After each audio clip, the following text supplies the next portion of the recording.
I was never really a runner. The way I see running is a gift, especially when you have stage 4 cancer. I'm Anne. I'm running the Boston Marathon, presented by Bank of America. I run for Dana-Farber Cancer Institute to give people like me a chance to thrive in life, even with cancer. Join Bank of America in helping Anne's cause. Give if you can at BofA.com/supportAnne. What would you like the power to do? References to charitable organizations is not an endorsement by Bank of America Corporation. Copyright 2025.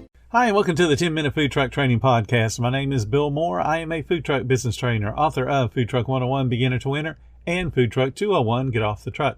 This podcast is all about helping you start and grow your food truck business. Let's talk about speed of service. And to people that are in the food industry, it's also referred to as SOS, speed of service. A couple of weeks ago, a traveling food truck of a franchised food truck brand came to our little community, and they proceeded the visit with a ton of social media to ensure their visit to our little area was a rousing success. They sell a very pricey seafood product, and they have spent mega money to market themselves both locally and nationally. As one might expect, the turnout was overwhelming for the average food truck. And sadly, they proved themselves to be just that, average, and really below average. Their first problem began with every single post they made on social media ended with this little blurb about, "Please download our app. We will accept orders when the food truck is scheduled to open." Smart move, because it allows the guests to basically be their own cashier. They need one less employee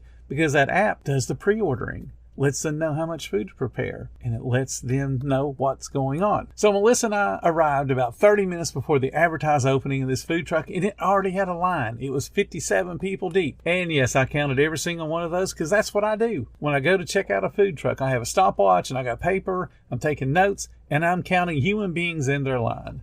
The food truck was already in operation, so they opened ahead of their scheduled time. Good for them. So we watched this line move very, very slowly. The end of the line stayed around 55 to 62 people deep for our entire visit. But what the food truck staff couldn't see was the number of people that joined the line only to leave it after seeing how slowly the line was moving. Overall, they lost 42 people while they were waiting on the opportunity to place an order. So 42 people joined the line and then got out of it because it was moving too slow. Long lines are never a good thing for the guest. The only people that like long lines are the ones that are more interested in making money than they are having great guest service. At the official opening time, we tried to place an order, but the app wasn't working. So we just assumed that, that long line, a whole bunch of people were jumping on the app so they could get the heck out of that slow-moving line and place that order. So we figured their computer network was just being overloaded. So we continued to time the serving line and then listen to people that were getting their food to hear what they had to say. Now, what I will say is the food was coming off the truck fairly quickly. Once you got to place an order, you got your food relatively fast. But considering the menu is mainly scoop and serve, it was really, really slow. On average, once the order was placed, it was taking 6 minutes to get the food. And that's not bad at all. And when you compare, that is fast to other food trucks, but really, for the type of food they were selling, it's really slow. That shows, to me, a lack of hustle on the part of the people inside the food truck. Many people that we talked to claimed to have been waiting 90 minutes, and a few were saying 2 hours or more. Each of these people arrived after the food truck started service. So they were at the mercy, the complete and utter mercy of how slow or how fast the staff was moving on that food truck. And people like to exaggerate, so I really didn't pay much attention to 90 minutes and 2 hours. But we did have a stopwatch running, and we would soon find out what the real time was. 30 minutes after the scheduled opening, we tried the app again, and it still wasn't working. And that was making me think at that point that someone didn't turn the app on because they saw the long line and didn't want to confuse themselves with orders coming in through the online ability and then having real people ordering in real time. But our stopwatch was still running, and the line still remained between 55 and 62 people the whole time. But like I said, as many people were joining the line as we're leaving it, and we're leaving it unfed. So 1 hour into timing them, the app still wasn't working, and I'm convinced at this point it was just turned off. It was never ever active, and the line started to move even slower. Getting the food up was starting to stretch into the 8 and 9 minute mark, and people were piling up on the other side of the pickup window, so that shows that they were going slower and slower on the inside. The orders were no more bigger than the original set that we saw, because people were being handed 1 or 2 bags and they were just walking off, and that stayed consistent. But the speed with which the food was being made slowed down. So 90 minutes after the official serving time, the app was still down, and our starting point guest for the line had moved forward only about half the length of that original line. He was certainly a patient dude. He was a real snappy dresser too. The reason I was able to pick him out of the crowd so easily, he was a bigger gentleman. He was wearing a vivid red flowered shirt, and it looked exactly like the kind of shirt you'd see a beach tourist wear. So we knew exactly who he was. At this point, though, we'd been sitting there way too long, so we decided to go get something to eat. So we got in our truck, drove 3 miles to a Chick-fil-A that has a dual line of cars, and there were 16 cars in front of us. We got our food, drove to a parking lot, and ate our dinner. And all this time, my stopwatch is still running. We drove back to the food truck, and lo and behold, the red-shirted guest was still 3 people away from being able to order. We had hoped the poor guy had already been fed, because we got fed at least. But no, he was still withering away in that line, waiting on Grandma and Grandpa to scoop some seafood salad onto a bun and hand it to somebody. Remember, my stopwatch was still running. Mr. Redshirt finally got to order, and 10 minutes later was able to break free of the inconsiderate service his truck was providing. Grand total service time, 2 hours, 8 minutes. When you break it down in an average, they were moving the line every 2 minutes, 25 seconds. If you listened to my podcast, you know that is a very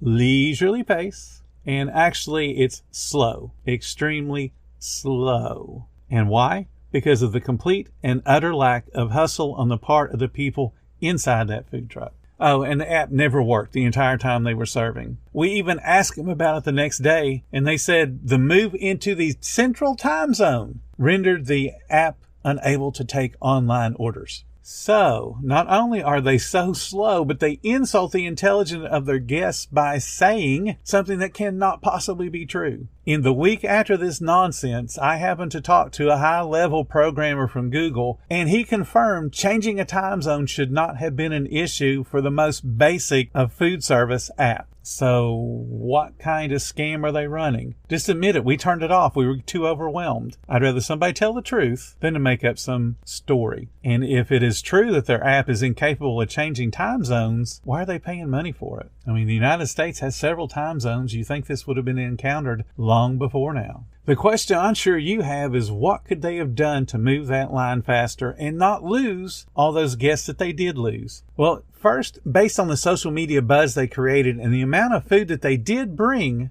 they knew they would be busy. Now, they did run out of some products during that service that night, but it was late into the service, and they didn't run out of everything they brought. So they knew they were going to be busy. They chose not to care how busy they were. Second, they knew the app wouldn't work because guess what? We weren't the first city in the central time zone they came to. So they knew the app was non-functional, but they listed it on their social media saying, hey, download the app. It'll be easier on you. No, it's not. And they knew it wasn't working. So knowing those two facts, the speed of service was 100% within the control of the food truck. I would have, had I been running that food truck, and Melissa and I talked about this the whole time we're watching that ridiculously slow turtle-paced line, we'd have got somebody off that truck out into the line, moving up and down the line to take the orders. In fact, since this is a franchise with multiple trucks, that means staffing wouldn't have been an issue either.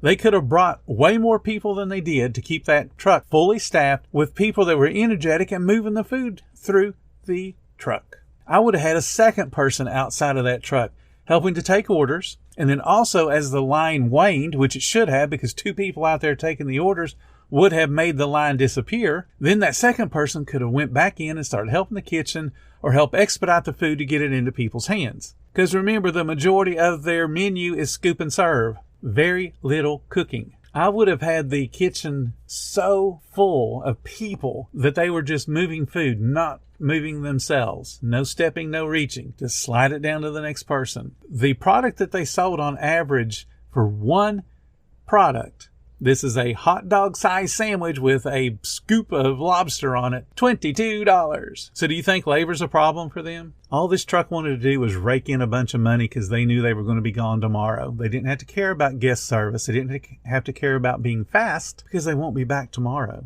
And if it damages the brand, big deal. We don't have a truck in this area full time. Who cares?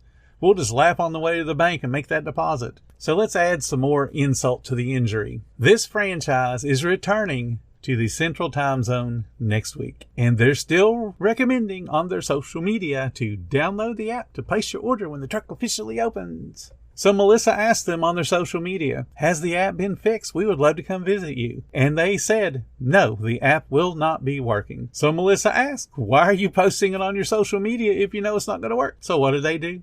Deleted her post. And then every time she reposted it, they deleted it. This company has forgotten the first part of guest service. The guest. They are not focused on getting better as a business. All they see is the excitement surrounding the novelty of their menu, and that's a validation for their business plan. But they forgot to remember one key component: building repeat business.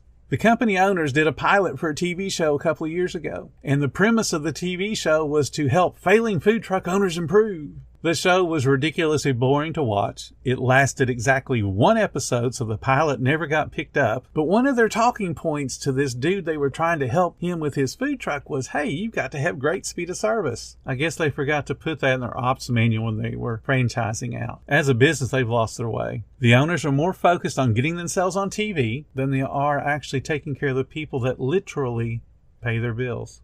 Don't make that mistake in your business. Thank you guys so much for listening to the 10-Minute Food Truck Training Podcast. If you find all the information helpful to your food truck business, please become a monthly supporter of the podcast. Just hit the support button or follow the link in the description. Every little bit does help keep us going. Join our Facebook group. It's called Food Truck Training. We have a whole bunch of awesome members at all different levels, from brand new beginners to decades-old veterans. They've all got your back when it comes to helping you with your food truck. And again, thank you for listening. Come back tomorrow because you know I got plenty more to say when it comes to helping you and your food truck business grow.